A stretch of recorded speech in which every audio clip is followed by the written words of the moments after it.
City update ન્યૂઝમાં આપનું સ્વાગત છે। સોશિયલ મીડિયા પર વાયરલ થયેલો એક વિડિયો ચોંકાવનારો છે। વિડિયોમાં સ્કૂલ બાળકો પણ નશાની ચપેટમાં હોવાની વાત સામે આવી રહી છે। આ ઘટના ખૂબ જ ચિંતાજનક છે અને સમાજ માટે ખતરાની ઘંટડી સમાન છે। સવાલ એ છે કે આ નશો કોણ વેચી રહ્યું છે?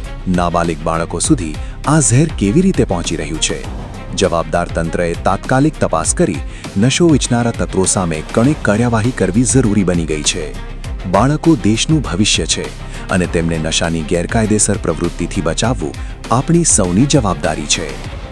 City update news Sufiyan Mulla જોડાયેલા રહો, કારણ કે હવે શહેર નહીં સમગ્ર દેશ કહેશે। આ છે સિટી અપડેટ ન્યૂઝ।